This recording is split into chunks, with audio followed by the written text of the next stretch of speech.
How do you know your wife is the one? To be frank నాకు కూడా proper గా ఆ feeling రాలేదు. అంటే it was like on the go decision లానే అనిపించింది. బికాజ్ ఎందుకంటే పెళ్లి అనగానే సినిమాల్లో చూపించినంత ఇదిగా ఉండదన్నమాట. బికాజ్ మనకి చాలా భయంగా ఉంటది. ఎందుకంటే మనం అప్పటిదాకా ఒక బ్యాచులర్ లైఫ్ లో ఉంటాము.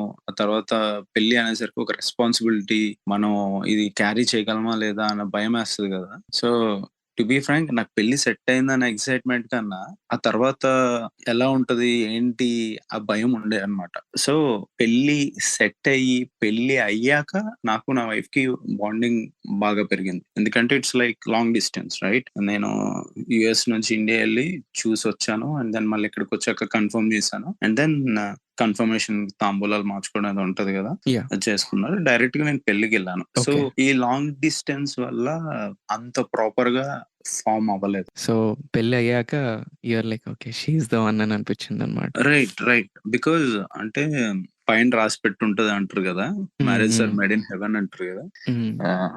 You feel 100% because with my current situation నేను టైం స్పెండ్ చేయగలిగినా చేయలేకపోయినా my wife never complains. She okay. Understand. వేరే వాళ్ళు అయితే ఎట్లా ఉంటదో అన్నట్టు అనిపిస్తుంది నాకు. Like nice. Nice. Proper match అన్నమాట మాది.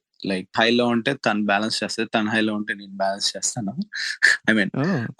ద వే అంటే అన్ని రకాలు ఉంటాయి కదా బ్రో, వర్క్ ప్రెషర్. హుహు. లైక్ నాకు కోపం వస్తే తను కామ్ ఉంటది, తన కోపం వస్తే నేను కామ్ ఉంటా. దర్ మెనీ థింగ్స్ అన్నమాట. లైక్ మాకు మేమే అనుకుంటాం మన ఇద్దరం కాబట్టి ఉన్నాం, వేరే వాళ్ళతో అయితే ఇద్దరం గొడవలు ఆడుకొని విడిపోతామేమో అని. రైట్. నైస్. ఇంకా అలా నైస్.